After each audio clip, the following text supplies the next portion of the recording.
All right, folks, welcome to Roland Martin Unfiltered. On today's show, more bombs sent to Trump critics, Joseph Biden, Robert De Niro, and a second one to Congresswoman Maxine Waters. Trump says, not my fault. First, he says, a call for unity. Now he's back to slamming and blaming the media. We'll break this thing down and talk with Mississippi Congressman Benny Thompson, the ranking Democrat on the House Homeland Security Committee. Also, 6 organizations concerned with civil rights unite to pressure social media to get the hate and racist content off of those platforms. We'll talk with Christian Clark, the Lawyers Committee for Civil Rights Under Law. Also, Time Magazine quotes Michael Avenatti as saying the 2020 Democratic presidential nominee better be a white male. Really? He'll be right here on Roland Martin Unfiltered to explain those comments. Also, another clueless white woman wears blackface to a Halloween party. Didn't she watch me on Megyn Kelly's show? Speaking of Megyn Kelly, NPR's reporting she is out at NBC. We'll have the latest details on that as well, plus election updates from Georgia and Florida, including Andrew Gillum again destroying his opponent in a debate last night. Wait till we show you this video. Plus, we'll also tell you the latest what's happening at Prairie View A&M University, where they're fighting with officials in Waller County, Texas, to get those students the ability to vote on their campus. Also, we continue our series on discussions regarding the black press.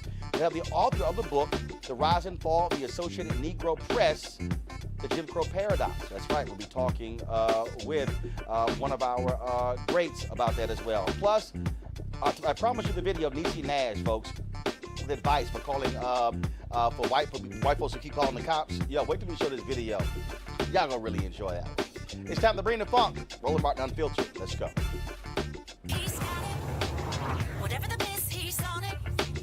Whatever it is, he's got the scoop, the fact, the fine. And when it breaks, he's right on time and it's rolling.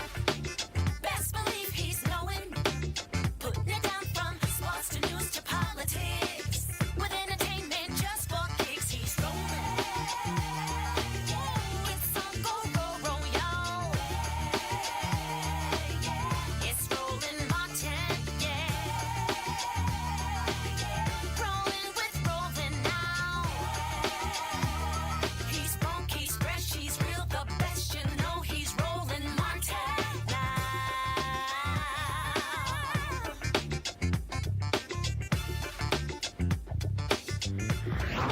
Martin. More bombs were found on their way to Trump critics today, 2 to former VP Joe Biden and 1 to actor Robert De Niro. That makes 10 devices so far, including 2 to Congresswoman Maxine Waters and 1 each to President Barack Obama and former Attorney General Eric Holder. The investigation is centering on Florida, as the return address on all of them was Florida Congresswoman Debbie Wasserman Schultz.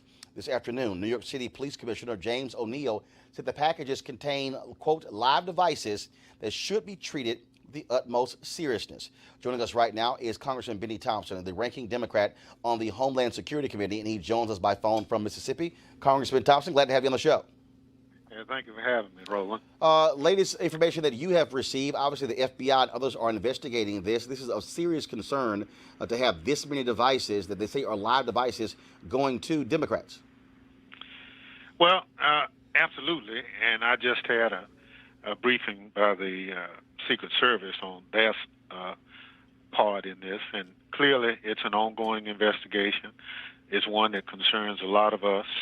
Some of the people were people being protected by the Secret Service, but a lot of the other ones, ordinary citizens, you know, and to the good work of the postal inspectors and some other people, we're trying to work through that. But it's an unfortunate situation. It's an act of domestic terrorism that I believe has been manifested by Donald Trump's rhetoric. And I'm being straightforward. Everybody on the list is a Democrat. Everybody on the list he's talked about in one form or fashion on numerous occasions. And, you know, there are some crazy folk out here, Roland. And if you hear the President of the United States saying body slam somebody, or if you get locked up, I'll get a lawyer to get you out, some people take that for what it's worth and said, well, you know, that means if I do something, he might protect me. And that's the kind of language that I think Donald Trump has been putting out there, that some of these folk who, for whatever reason, believe it. And that's not who we are as a country. We stand for right, but we also want people to understand that freedom of assembly and speech is granted, and you just can't be a bully just because you're the president.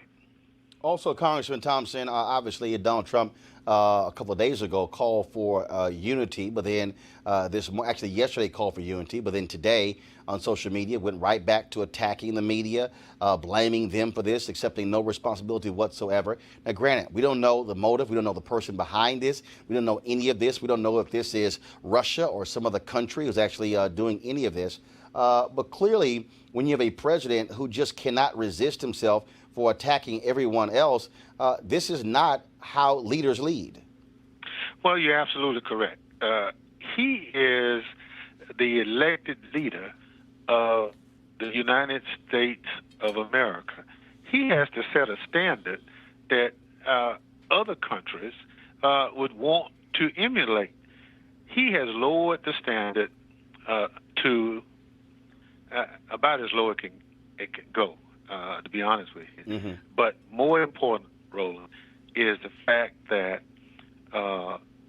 we as a country historically have been open and available to oppressed people. We understand individual differences, and that's what has made us great. Now our elected president decides that it's all about him, and anybody that disagrees with him, he attacks. I have a grandson who's 13 years of age. If that becomes a standard, what can I tell him? He said, Papa, if the president talks about people, why can't I do it? So there are some real life issues that the president has just destroyed by all this attacking of people. Congresswoman Maxine Waters, a good sister. If you disagree with her, fine. In America, we settle our differences at the ballot box. We don't send a bomb to you because I disagree with you. And I think that's the misinterpretation that's occurring with all this rhetoric from Trump. All right, then. Well, Congressman Benny Thompson, we're certainly watching this story as it develops. It is certainly a scary one, and we thank you for joining us to explain what you know thus far. Thanks for having me. All right, folks. Speaking of California Congresswoman Maxine Waters, as I said, she had 2 packages that were addressed to her, one sent to her D.C. office. Now, she's been a fearless critic of Donald Trump, and she told Blavity she knows exactly who is to blame. I think the President of the United States should take responsibility for the kind of violence that we're seeing for the first time in different ways. I think the President of the United States has been dog whistling to his constituency, making them believe that their problems are caused by those people over there. And I think that they're acting out what they believe the President wants them to do and the way that he wants them to act. As a matter of fact, if you pay attention, or you paid attention to the President during his campaign, when he talked violence, he talked about beating up on people and taking them out on a stretcher, and even said he would pay their lawyers' fees to get them out. Just the other day, he was laughing and basically appreciating the fact that a member of Congress had slammed a journalist, and he mimicked and mocked the slamming of that journalist, and he, in his own way, really does do a lot to promote violence. All right, well, let's go to our panel. Dr. Greg Carr, Chair of the Department of Afro-American Studies at Howard University, Barbara Arnwine, Executive Director of the Transformative Justice Coalition, and Malik Abdul, National Communications Director, Black Conservative Federation. Barbara, I'll start with you. When you look at this, again, you had Trump coming out in a White House statement calling for unity, and then he immediately goes right back to blasting the likes of CNN, saying it's the media is causing all of this. This is a moment where, again, 10 devices have gone out to folks like George Soros, 2 former presidents, a former Secretary of State, a former Attorney General, a member of Congress, a former vice president, an actor, you would think out of all the moments, this is where Trump would just resist his natural urge to trash folks, to fight, and to actually act like a damn president.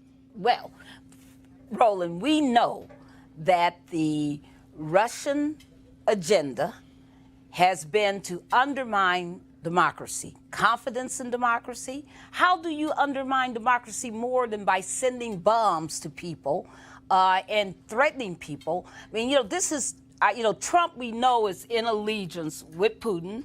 And I think that he basically does not respect democracy. Well, first, again, that he loves dictatorship. Well, the first thing, we don't know who is behind this, Malik. Right.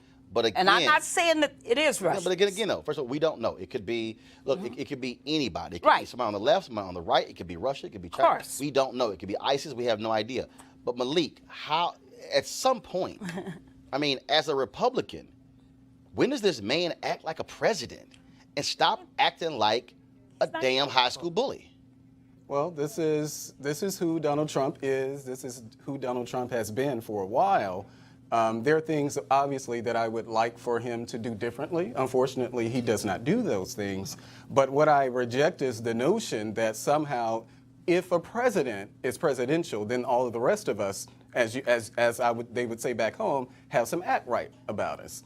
It's just not true. Obama was a model president, but people didn't treat each other right when Obama was in office. But the point, though, of leaders. No, I get that. The point of leaders is to lead. He should not engage. The point of leaders is to act right.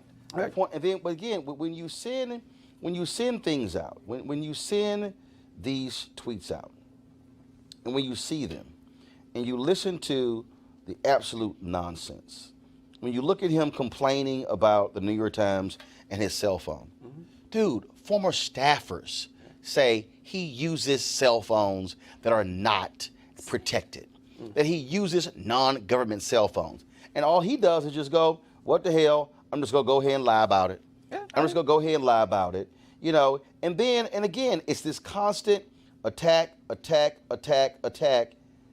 Act like a grown man for sometimes. I don't agree with everything that the president says or the president does, but I still reject the notion that somehow only if Donald Trump acted I never right. said that. But Greg, no, Greg Carr, I it's not a think question. he should be. I think It's he not a should be question of if presidential. he only acts this way. Again, but be a grown-up. Well, I mean, Or at least fake it. Roland, I think Donald Trump is the most useful clown to ever occupy the Oval Office. Because what's not, no, seriously, because what's not on the front page? The Saudi story. What's not on the front page? The fact that I'm so glad our friend Kristen Clark has joined us because 2 federal judges, the Ninth Circuit Court of Appeals, had a 20-minute hearing with 2 sitting senators there, including Orrin Hatch, while we're talking about Donald Trump talking on the phone that the Chinese and the Russians and everybody else is tapping, while he has the blessing of talking crazy to get, and talking about this fake caravan business to get all that other stuff off the front page. In other words, finally, while this fool is ranting, the people who are using him are very openly going forward with their agenda to transform this country. When you spoke about that, of course, 6 organizations, the Color of Change, the largest committee for civil rights under law, the National Hispanic Media Coalition, Southern Poverty Law Center, and the Center for American Progress and Free Press are asking the tech industry to take a firmer line against hate groups that use their platforms. These organizations want tech companies to prohibit hateful activities and gear more resources towards enforcement. Joining us right now is Kristen Clark, who leads the largest committee for civil rights under law. Kristen, this is obviously, you look at Twitter and other companies, they got rid of Alex Jones from their platforms, cutting off their access to the likes of YouTube, to Twitter, Facebook as well. But then, of course, they circumvented that by having other staffers who were still on there. Then they got rid of 14 more of those accounts. Then when you look at Facebook, who says that, well, you know what, some people we can get rid of, some people we can't get rid of. Well, look, the reality is that hate is on the rise, and a lot of the hate activity that we see in our country today doesn't start on the streets, it starts online. It starts when people get together and literally incite people to violence. And too often we're seeing that violence targeting African Americans, Latinos, gays, and other protected We minority just saw 2 groups. black people who were shot and killed yesterday in a grocery store in Kentucky. And it's time that we hold the tech sector accountable. What we did is we spent 9 months consulting with experts in the space, and it's now time that we hold the tech sector accountable. We've put out best practices and policies that we want social media platforms to adopt. It's about holding them accountable, promoting transparency, and really putting them to the task in terms of filtering out. It's not about speech, but filtering out activity on these platforms where you are talking about, organizing activities like what we saw in Charlottesville. We were talking earlier about the bombs. It is a reflection of the dark, toxic era that we are in, and we think that the tech sector has a role and responsibility to do more to stamp out hate. Have they responded? They're working with us cooperatively, and they've been receptive, and the hard work lies ahead. We've put the policies out now, and in the next several months, we're going to be bringing pressure to bear to make sure that they are doing more to stamp out the rise of extremism and hate groups that are literally inciting violence all across our country. And Roland, it's not just nationally, it's internationally. The United States accounts for more than 70 to 80% of all hate online that comes from our hate groups here in the United States. The United Nations has been calling on the U.S. for now more than 2 decades to do something to regulate hate speech out of the United States, because we're not only polluting this nation, we're polluting the entire globe with our anti-black racism and all of our immigration hate, all this ethno-racism that's being talked about, ethno-nationalism, white nationalism. It's really ugly. And the United States really needs to be held accountable, and especially these big techs that sit here. Malik, the other issue that we saw is that early on in this Trump administration, the Sessions Department of Justice backed off of enforcing going after white domestic terrorists, and then they put their focus on black civil rights groups, Black Lives Matter, as if they were the problem. And when we have undeniable evidence, especially after Charlottesville, of these right-wing terrorists who are out here, one of them who was just captured in Mexico, who fled after Charlottesville. Wow. Yeah, well, I can start off by saying that I'm not a huge fan of Jeff Sessions, maybe because maybe Donald Trump isn't either. You're a huge fan, or a big fan, or a little fan, or no fan at all? If he had chosen someone else, I would not have been upset. Yeah, but he chose him, and the reality is he is the Attorney General, and he has not been leading when it comes to going after these hate groups. Yeah, I'm hoping that after the midterms, Donald Trump finds someone else. As a Christian, again, I want to go back to you. What do you expect these groups to do? Because look, they have tried their best to say, hey, there's not much that we can do, but they also are benefiting financially from these groups. Look, we're in uncharted territory, but the reality is that these mega companies, Facebook, Twitter, social media is providing a platform to amplify messages of hate, and providing a platform where extremists and right-wing groups literally are, going to their platforms and inciting violence, targeting minority groups, and it's time for it to stop. So we put out these best practices and policies today, and it's never been done. You now have dozens of civil rights groups and human rights groups that have come together and said, we're going to hold you accountable. You have a role for where we find ourselves in 2018, which is a moment where hate really is gripping the country and tearing us apart. And they have a role to stamp it out, and we intend to hold them accountable. Where can folks get information and see those best practices? They can visit our website, lawyerscommittee.org, and learn more about this important effort. Okay, Kristen Clark, we surely appreciate it. Thanks so much. Thank you for having me. Folks, many of us know Michael Avenatti as the lawyer representing adult film star Stormy Daniels. He is now also seriously running for the Democratic nomination for president. But an interview that he did with Time magazine is causing huge stir on social media, where they quoted him as saying the following: I think it better to be a white male, talking about in 2020. When you have a white male making the arguments, they carry more weight. Should they carry more weight? Absolutely not. But do they? Yes. Joining us right now via phone is Michael Avenatti. Michael, welcome to Roland Martin Unfiltered. Michael? Yes. Michael, do you hear me? Yes, thanks for having me. How are you? Great. First and foremost, this article that ran in Time Magazine, when did this interview take place? For the last. Okay, Michael, you're breaking up there. Okay, do you hear me now? Can you hear me now? Yeah, can you hear me? Yes, Yeah, now I can hear you. So when did this interview take place? No, the interview took place over the last few months in various points in time. So this was a profile being done on you, so there were multiple interviews. Correct. Do you recall if the interview was recorded or notes were only taken?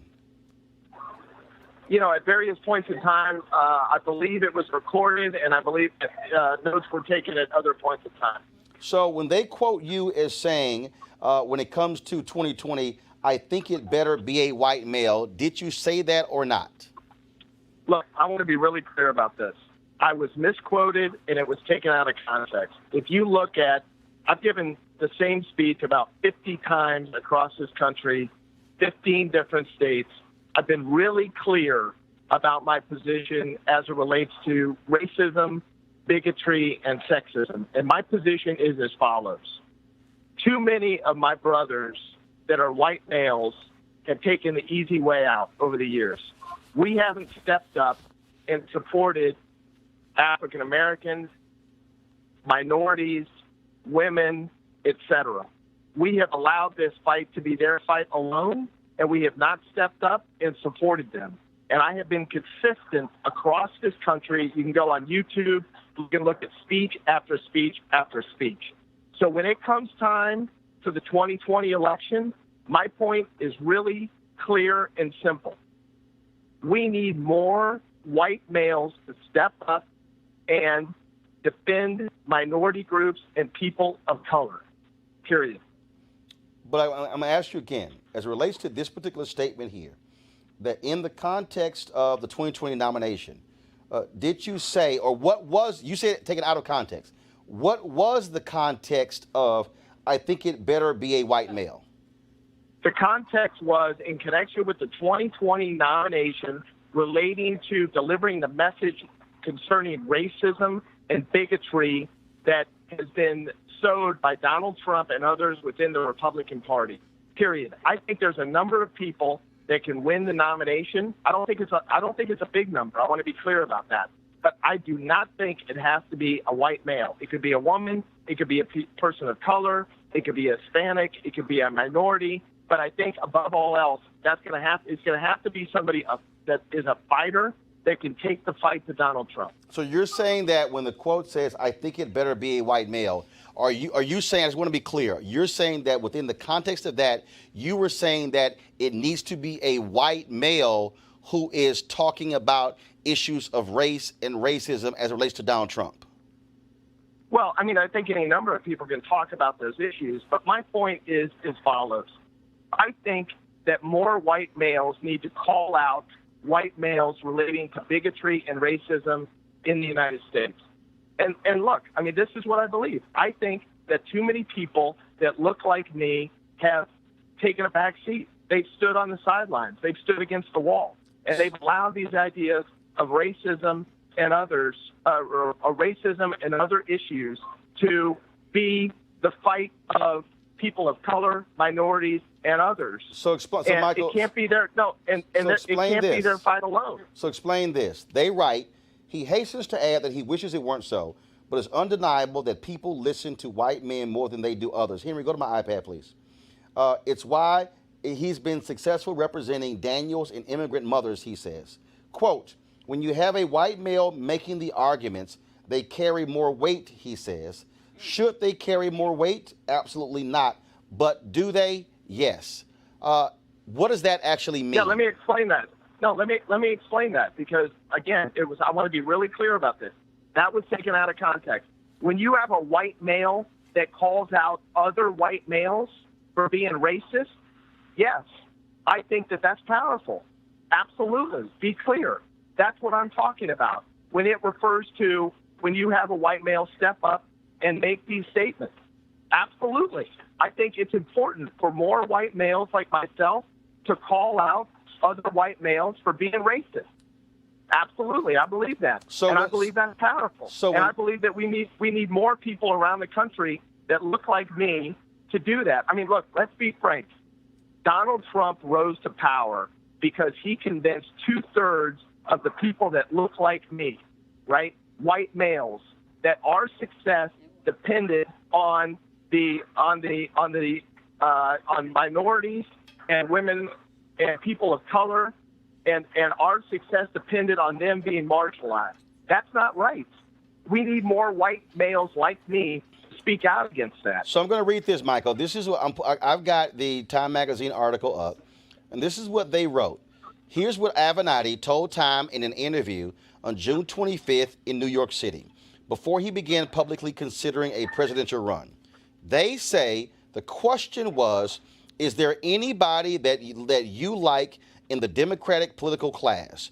Or do you think the 2020 nominee should be someone from outside politics? Time Magazine says that was the question. They say your answer was, I think it better be a white male. Then they said, really? Then they said, you said 100%. And I don't say that because I want it to have to be a white male. I say that because of just the realities of the situation. I think if the Democratic nominee, anyone other than a white male at the top of the ticket, they're going to lose the election.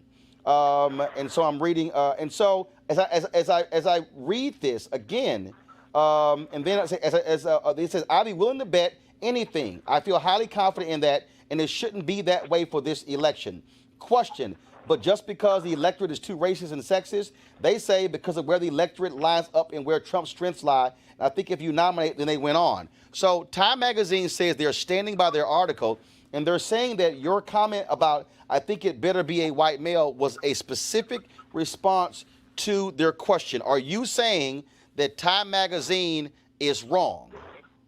Look, I've answered the question. I've been very, very clear about this. Look at over 50 speeches I've given across the country. I mean, again, I don't know how I can be more clear in what I've already said. I stand behind everything that I have said. People can go on YouTube. I understand. Exactly. No. Let me just finish. No, go ahead. They can go on YouTube. They can go on YouTube and look at what I have said consistently. Okay, I am confident that your viewers, listeners, etc., agree with what I'm saying. More white guys need to step up and call out white guys. Period. I've been consistent about this. But Michael, here's the issue though. I'm a journalist. I've been one since I was 14 years old. Time says that this was an interview and exchange back and forth. I don't know if this interview was recorded, so therefore that way none of us can actually hear the context and the nuance of the conversation. But what Time Magazine has posted on their website, time.com, they have posted what they say is a direct question, answer, question, answer, question, answer. And what I'm asking you is, are you saying... I haven't seen it. I haven't seen it. I can't comment on it. Okay, No, wait a minute. No, hold, Michael. I'm going to finish my question. I'm going to finish my comment. Then you can go ahead and answer. So, again, and I'll send you the link so you can actually see it as well, and that's fine. But what if you say that they got this wrong, then what are you going to do next? Are you going to ask them to produce the recording? Look, I haven't decided what I'm going to do next.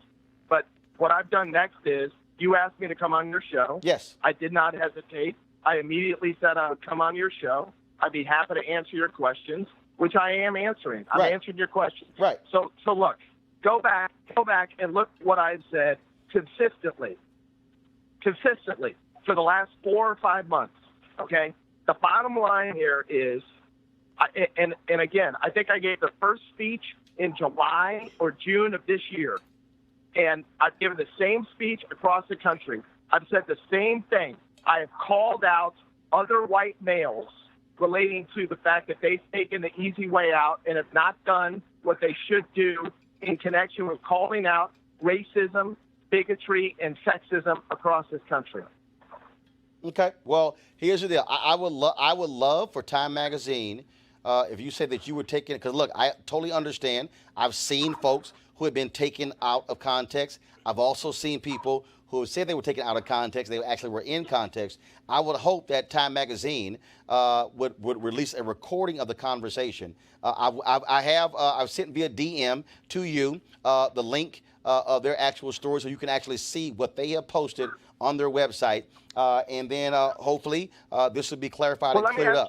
Let me ask you a couple questions. Yes. Let me ask you a couple questions. Who do you think is best positioned to beat Donald Trump in 2020, assuming the economy stays where it is? Sure. First of all, right now, there's no one person you can argue right now who's best positioned, because if you go back to 2007, Michael, I'm answering. The likely candidate. No, Michael, here's the deal. I'm answering your question. In 2007, in February 2007, in Springfield, Illinois, when I was there freezing my butt off when Obama announced he was running for president, the reality is from February through August of 2007, he was 20 points down to Hillary Clinton.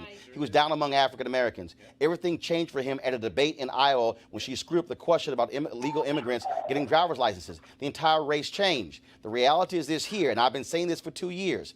To get the best candidate, they have to run. Who do I think is going to be there? I do believe Vice President Joe Biden. I know a former Attorney General Eric Holder is looking at it. I know Senator Kamala Harris is running. Senator Elizabeth Warren is going to run. Senator Bernie Sanders is going to run. I do believe that potentially you're going to have former New Orleans Mayor Mitch Landrieu also run for president as well. I can't say right now who can beat Donald Trump because they haven't gone. My question is different. No.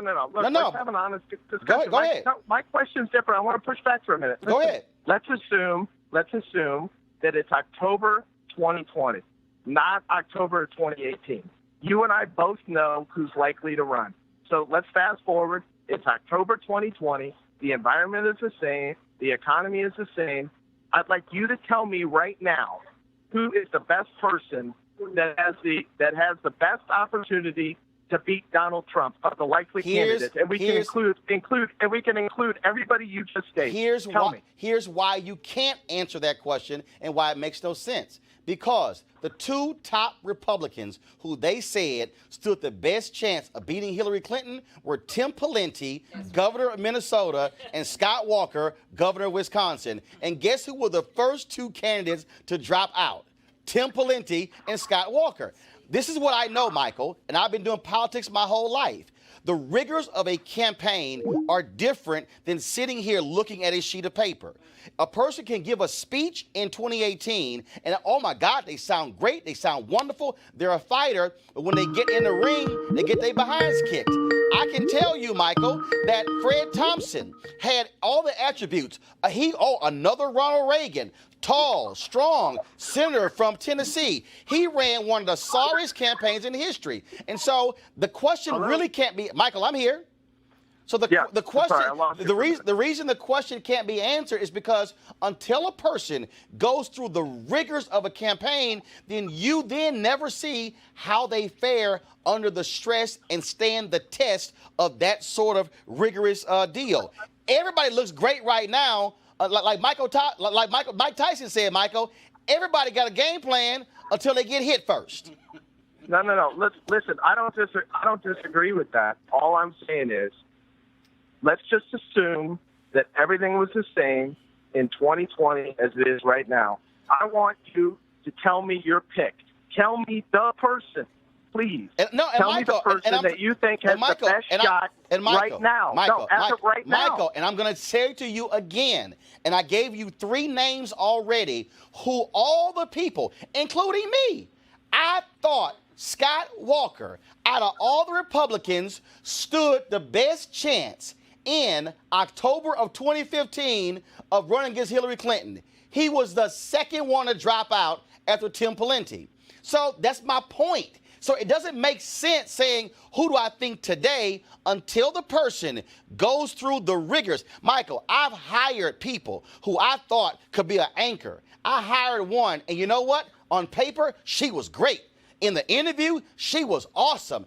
Everybody loved her. You know what happened the first day she went on the air? She sucked. We took her off 5 days later. No, I hear you, and I think you make a good point. So until you go through the fight, you don't know. So all I'm saying is you got to go through the battle to see who can survive the war. look, and you know what? I don't disagree with that, but here's my point, okay? There's a lot of people that are going to run, and they'd make a great president, and they'd make a far better president than I would, but they've got no shot of beating Donald Trump. Well, actually, and if the Democrats nominate, Michael, you're actually wrong, because if you study the math, I understand your point, but Michael, I'll give you an example. Donald Trump won Florida in 2016, correct? Correct. There's a ballot initiative in Florida that's likely to get passed that's gonna give voting rights to 1.6 million formerly incarcerated. If that initiative passes on November 6th, Florida is completely changed. Donald Trump cannot go into Florida yelling law and order, because that means 1.6 million eligible people right now living will have the right to vote. Florida could flip overnight if a Democrat runs a strong criminal justice reform plan. If they even pick up 25% of those 1.6 million, they destroy the Republicans. So let me tell you Florida something. switches. From your lips to God's from your lips to God's ears, I hope you're 100% right. I think that would be a phenomenal thing for Democrats. It's There's polling no at question about 72% it. right now. I will just tell you, I've spent a lot of time traveling around the country. I've spent a lot of time in a lot of key electoral states over the last 2 to 3 months. This guy, unfortunately, Donald Trump, is not to be underestimated. I agree. And whatever the Democrats do, look, whatever the Democrats do, whether it's someone of color, whether it's Hispanic, whether it's somebody that's white, whether it's male, whether it's female, it doesn't matter. At the end of the day, they have to nominate somebody that has the best shot of beating Donald Trump. That's all I'm saying. Last thing, Michael, and I'm just saying, and the reason I reached out to you, I know you've been traveling around the country, but this story right here, Michael, is a problem. Right now, and when I say it's a problem, there's no group. Republicans told me that with Reince Priebus sitting right next to me, saying that there's no group that hates Republicans more than black women. And this comment, Michael, the Times reporting, is not going to go over well with black women. And all I'm saying, well, let me just say something. I'm just letting you know. I'm just letting you know. And I'm just telling you something. When I travel around the country, okay, African men and women are very, very supportive of my potential candidacy. And let me tell you why. Because I'm a fighter. And because they want a fighter, because they've had to fight for every damn thing they've ever had in their lifetime. So I have to tell you, hey, Michael, across this country, wait a minute, let me just finish. Across this country, I have enjoyed and been honored and humbled by the amount of success, the amount of support that I've had among African American men and women. Michael, I hear you, but I want you to follow me. I've run 3 black newspapers. This is my 11th black media experience. Many people call me the voice of black America. And I'm telling you right now, this Time article is going to be a problem for you, especially Senator Kamala Harris, Senator Cory Booker, Deval Patrick, former governor of Massachusetts, and a former Attorney General Eric Holder, all considering running. And the reason I want you to come on to explain this, because either Time magazine is going to have to release the recording, they're standing by it, but I'm just letting you know, this is not going to go over well with black people. And I'm not. Look. I'm just letting you know. And guess what? Look, You can't even get close to the nomination without black people. Ask Senator Bernie Sanders when he ignored black people for 6 months. Whoa. Have I ever suggested otherwise? No. What I'm saying is, when you said, who do you think is going to be the person to beat Donald Trump? We need a fighter. Let's be honest. You want to be that guy. You do. And I haven't decided. Listen. I haven't decided what I'm going to do. I've been really clear about this. My life would be a lot easier if I did not do this. Okay. I understand. Let me tell you what. Let me tell you what I believe. Okay. In 2020, we have an enormous amount at stake in this nation. We're talking about a fight for the republic. The Democrats can't screw this up. I agree. Democrats better nominate. The Democrats better nominate somebody that can beat Donald Trump. Period. That is the absolute goal. You don't get a chance to govern unless you win. I agree. Let's be clear about that. I agree. All I'm saying, Michael, is this is going to be a problem with black folks. And I'm saying, I asked you, what are you going to do next? You should be saying to Time magazine, if they misquoted you, release the recording to show it, because the way people are seeing this is you saying it better be a white man in 2020. Well, you know what? I disagree, because a lot A lot of African American men and women have reached out to me this afternoon. Michael, brother, I'm serious. I just want to let you know, between me and you, who knows black people? Michael, I'm just letting you know, bro. I know black people, and I know black politics, and I know how things roll. And the reality is, after 8 years of Obama, and black people actually see the potential of another black president, I'm just saying it's not going to go over well. But go ahead with your final comment, please. Look, I don't care if it's someone that's black, that's white, that's male or female or Hispanic. I could care less as long as they can beat Donald Trump. All right. Michael Avenatti, hope this won't be the last time on Roland Martin Unfiltered. I appreciate it. Thanks a lot. Thank you. All right, then. I want to go to my panel. Greg, I'll start with you. What do you think?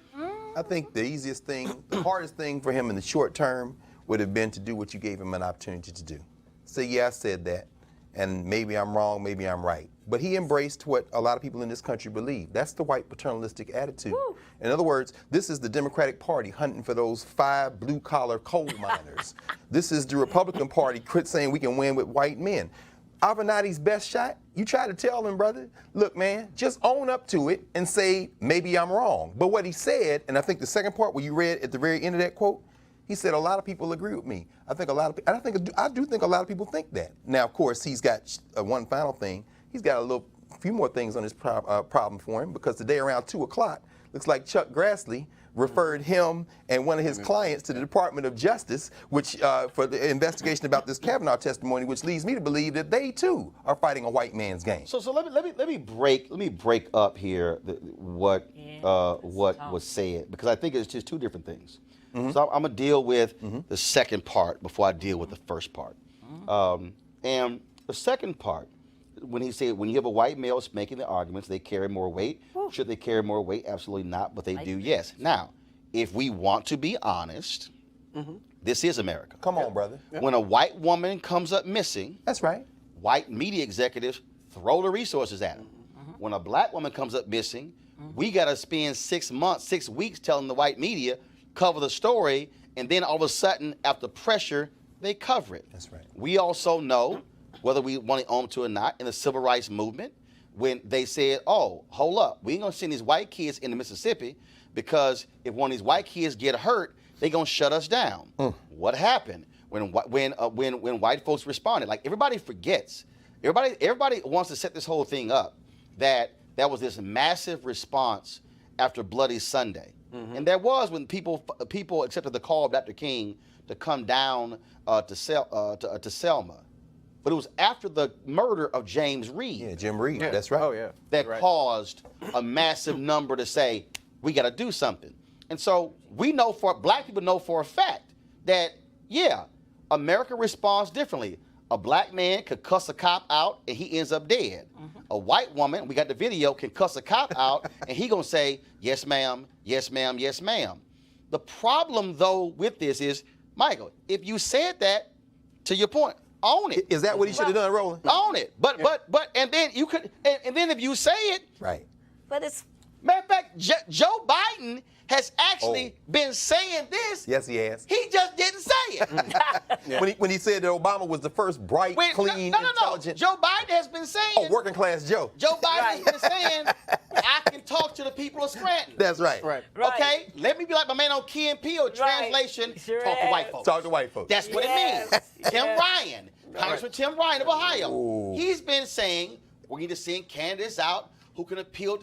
He's saying the same thing. Yeah. Right. They just didn't say it. But it just shows you he's a neophyte, right? Because if he were a real pal, they would be telling him, yes, admit it, get it behind you right now. Right. You know, this is when you get it's no accident that Elizabeth Warren, everybody's doing their bad stuff right now, getting it out, getting it behind them, because that's how you run.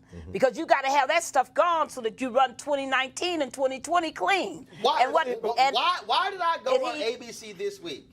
Yes. And float Mitch Landrieu's name? Yes. Because I said, Mitch Landrieu, white man, centrist, mayor of a black city. That's right. That had lots of infrastructure. That's going to be an issue. Mitch Landrieu could be an interesting pick for 2020. And it's like, bruh, People understand that. We know the game. We know who Donald Trump is appealing to. But the point is, if you said it, own it, but don't say I got misquoted or taken out of context. And my whole deal is, give me the context. Well, Roland, I had more problems with it because I think this whole emphasis that I'm a white male, I can speak to white male, and white males elected Donald Trump. White women helped elect Donald Trump, too. It's a family conversation that white people need to be having. Of white women it's very voted for Donald patriarchal. Trump. That's a patriarchal viewpoint. I mean, we are so sick of this white supremacist, patriarchal, corporatist madness that this country is tied up in. And he's just talking about using his white privilege as a white male to talk to other white males. But he better watch out, because why do you think Joe Kennedy is on the road right now? Joe Kennedy the third. In Louisiana? Right, he's been everywhere. He's been in Texas, Beto. What do you think everybody's looking at Beto O'Rourke? Does he really think he is the only, quote, white male candidate out there, and Joe Biden and the rest of them? Here's the deal, Malik. Finish real quick. Finish it. No, but the point is that I thought his answer was horrible.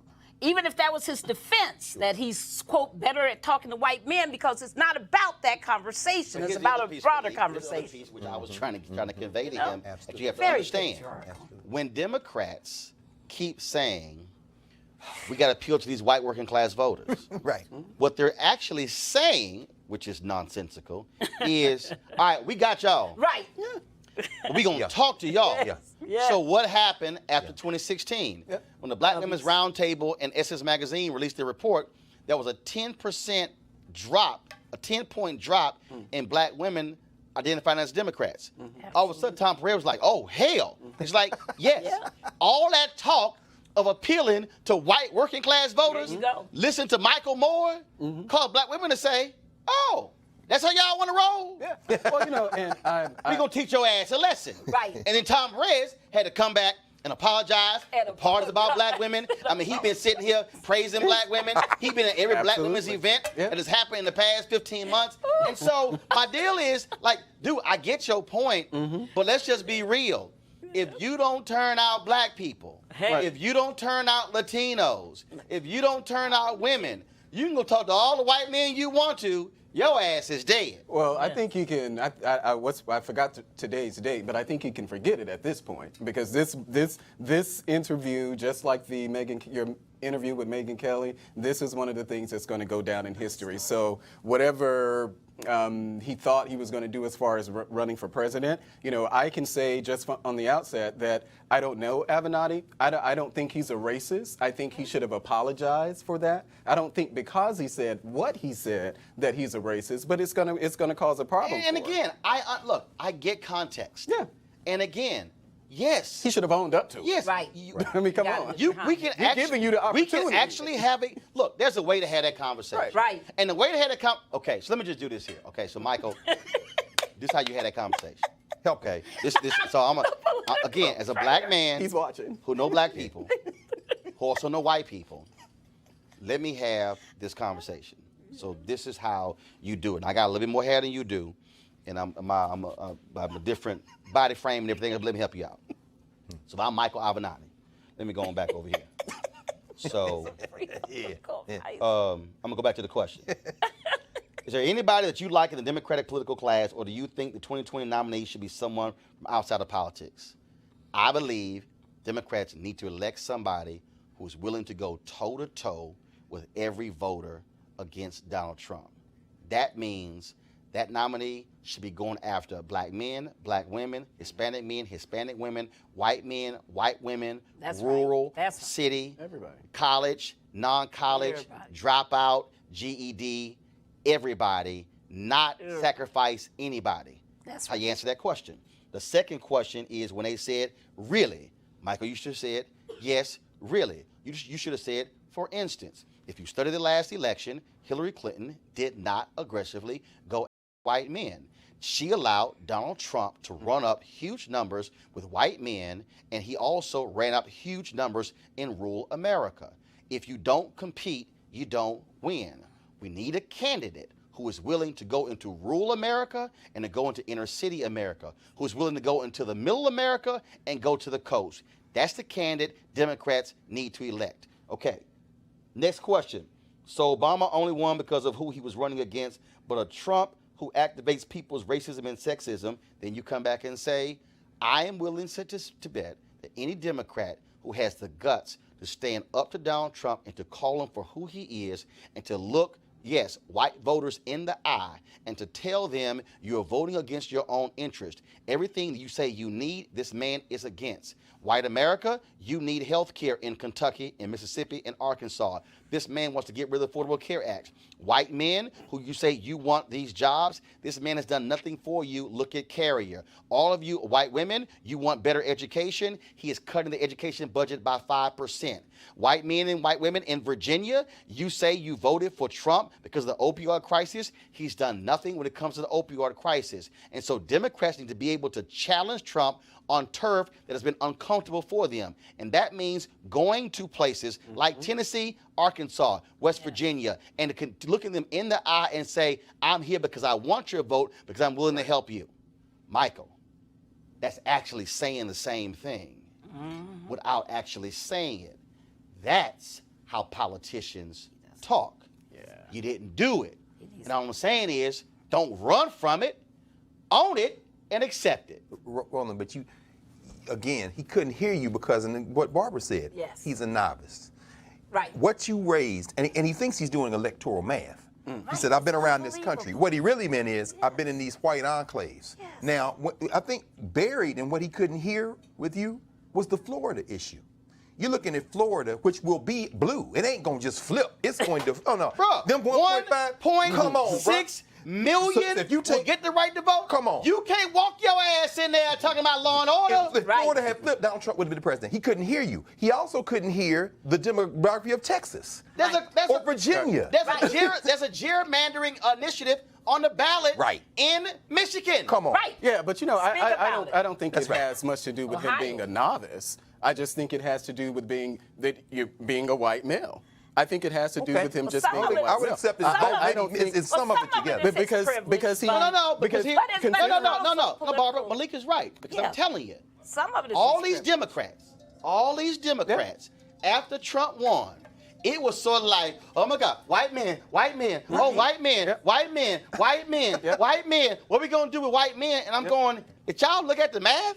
Right. No. The dumbasses lost by 70,000 votes in 3 states. Right. If you had actually fought, you actually went there and understood what was happening in Went to Wisconsin Michigan. with voter ID, where 200,000 were impacted. Absolutely. Hillary didn't even go there. Right. If you'd actually Nah. gone to Didn't bother. Pennsylvania and listened to black people who Yes. said, hey, boo, Right. the rest of Pennsylvania is Alabama. You better run up some serious numbers with black people to offset all these white folks. That's right. The reality is she didn't even compete Didn't for bother. rural whites because they thought they had it in the bag. Yeah. So it ain't hard to beat Donald Trump. Numbers don't lie. Right. White women are fleeing Donald Trump. Like he crazy. is not going to get the same percentage of college-educated whites Not in at all. 2020. No. The electorate also is going to be, for the first time, under 70% white. It's Yes. likely going to be around 67 or 68%. So if you have a focus, you do what Stacey Abrams is doing. Right. Stacey Abrams like, I ain't Oh, she's chasing killing white it. women. Roland. She's like, I'm going to turn out She's my killing people it. Let me- and others. And it's neck and neck. One of the killing best. Final comment before I go to my next One of the show. best things I heard Stacey Abrams saying, you said this about poor white people. When she told her poor white people in Georgia, wouldn't anybody pay $1 and get 9 back? That was her way of explaining what expanding Medicare would be. Right. Anybody, the dumbest white person would be like, oh yeah, I want $9 for $1. Exactly. Stop. Do what Jesse did in 84 and 88. Talk to these poor white people. Go to Appalachia. Right. And win this It can election. be No, but Malik, I'm It can telling be you. done. I'm telling you. Look, I say this to Obama directly. Bruh, go to the whitest, brokest, That's right. reddest part of Mississippi and Alabama That's right. That's That's right. and Louisiana He willing to go anywhere. and tell them, all y'all from this county, these are the latest stats. You have the sickest county in your state. Y'all are sick. These are your stats. Yes. And they gonna sit there and go, Opioid. and then he gonna say, the Affordable Care Act, I passed that Come on. for y'all, For you. for you.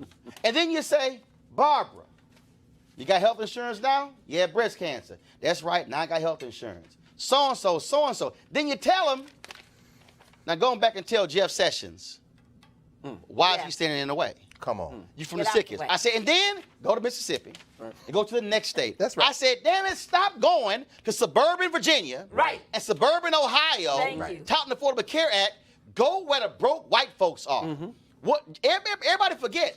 President Lyndon Baines Johnson did not launch the war on poverty in the damn Mississippi Delta with some poor black people. Nope. No, he went to no teeth, no hair, sick, uneducated white folks in Appalachia and West Virginia. Well, That's right. they take those people for granted, and even in the black community, we see that happen with the party now. The Democrats, a lot of them, they take a lot of the black vote for granted, and they come into the communities when it's election time. So So there's Malik, not do you think that the Republican Party takes those poor whites for granted? In Hell other words, yes. Is poor whites I do. the electoral capture I of the? do. So, Yeah, so how? I do. I mean, and I don't buy it. I mean, Yeah. Ben Sass is a joke with his morality. Jeff Oh, Flake please. is appropriately named. Please. But I'm saying, Please. if Donald Trump collapses between now and 2020, and it's very real which I possibility don't he will. think he He will. will. But Well, I mean, You know, whether he does or doesn't, let's say he's there and he's running.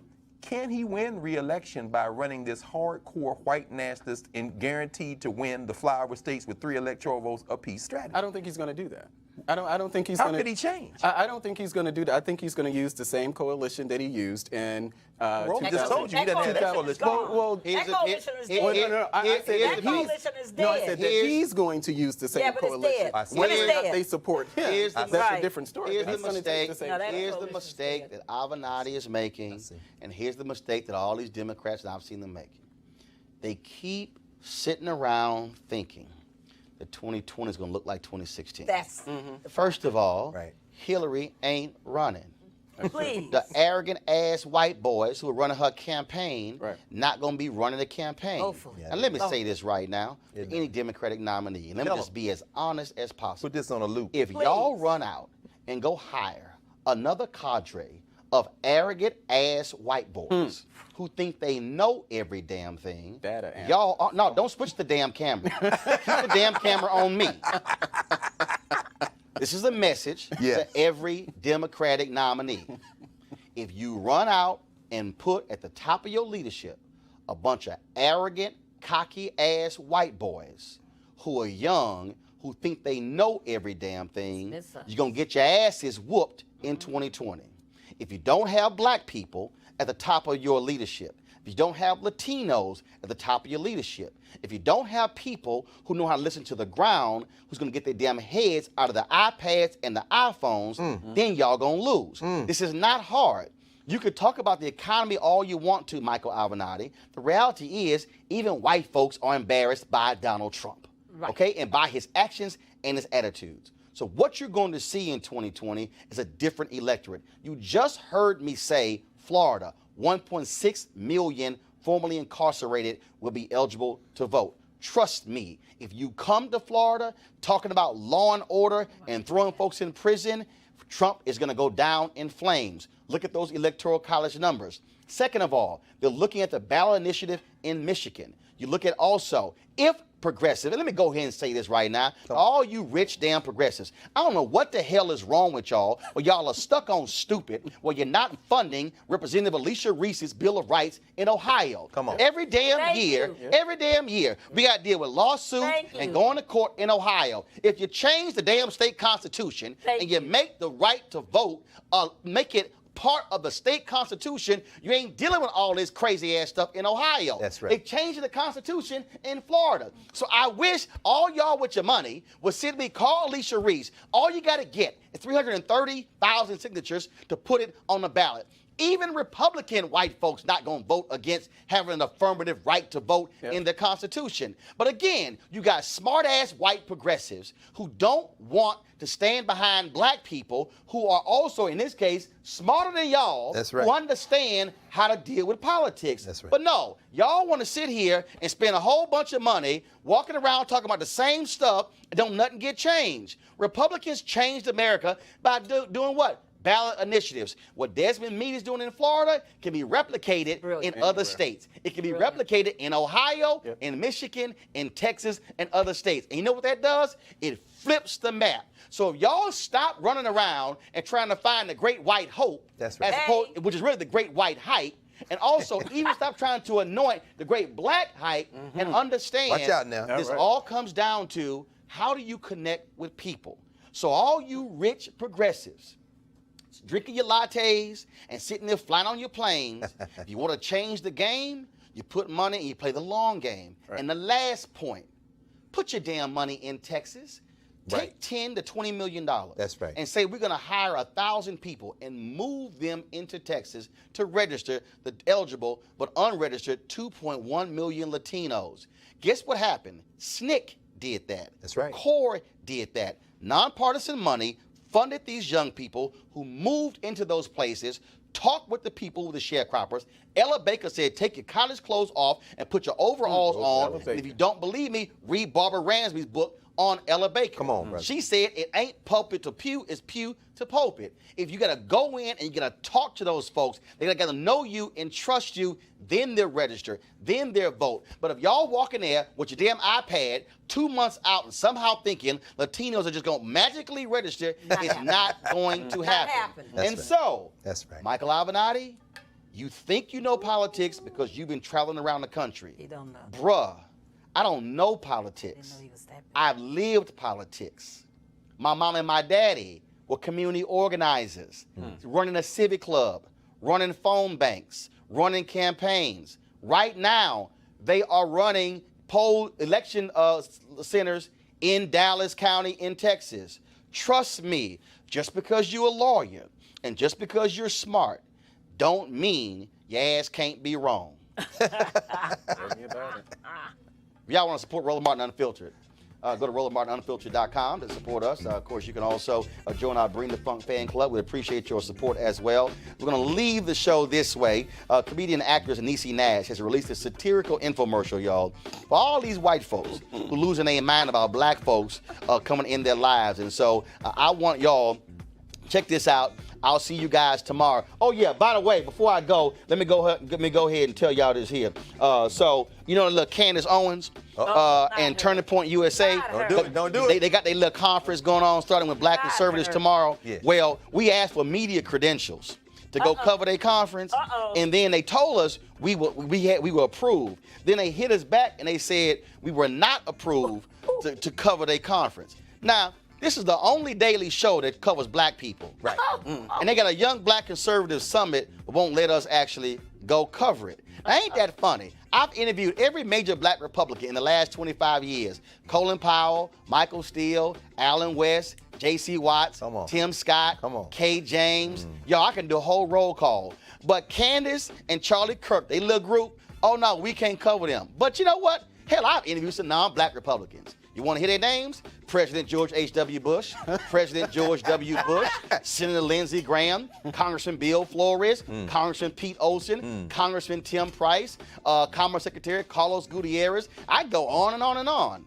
See, let me help y'all out, Charlie and Candace. Y'all got a fake-ass organization. Because the reality is, you figure because you got 400 young black conservatives coming into D.C. that somehow y'all are doing something. Let me help y'all out. We've known black conservatives all our lives. Hey. And it's the black conservatives who got better credentials than y'all who know what's going on. And every single one of those black conservatives, guess what, Candace? If I walked into a room, they're going to talk to me before they talk to your little young ass. So maybe what y'all should do is stop being afraid of black media and actually come sit down and talk to black people who know what the hell they talking about. But see, y'all think y'all cute because white mainstream media has done stories on you. NBC News and also USA Today and Thank You All That. But Candace, I'm telling you right now, see, you don't have to come to your conference. But guess what? Y'all don't control the media credentialing at the White House. So guess what I got right before we came on air? We got credentials to y'all get together with Trump tomorrow morning in the White House at 11:30. So you gonna see them then? Guess who's gonna be there? Me and our cameras. Y'all thought y'all were running this. But even the White House, Candace, knows it's smart to talk to Roland Martin. Holla. for a charcoal grill. No charcoal grills are allowed. You're scared. Please leave me alone. You're white. African American. Illegally selling water without a permit? But with cell phone cameras and social media, calling 911 on your black or brown neighbors just isn't what it used to be. Hi, I'm Niecy Nash, actress, inventor, and advocate for not calling 911 on black people for no goddamn reason. I'd like to introduce you to a radical new product that will save you all the headaches of being filmed and outed as a racist douche. It's called 1-844-WHITE FEAR, and it's revolutionizing the way racist white people cope with black people living life near them. 1-844-WHITE FEAR.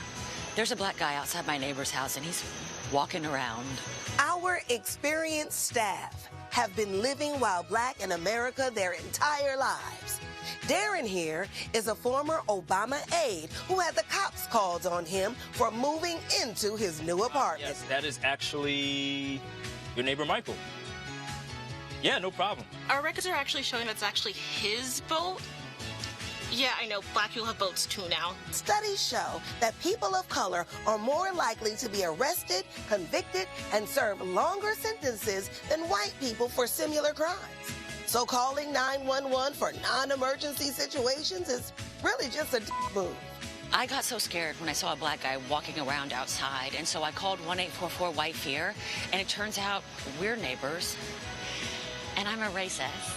Now, black people have been helping white people be better since always. So she's looking around and standing there? Irregular frisbee or ultimate frisbee?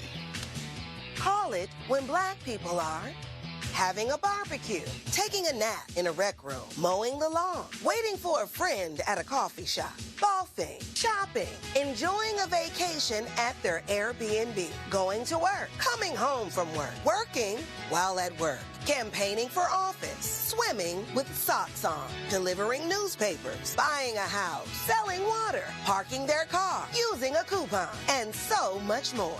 1-844-WHITE FEAR. It's a real number for real white people who should mind their own damn business. What's going on here? If you've been a victim of 911 harassment, please email us at 844-WYTFEAR@nytimes.com.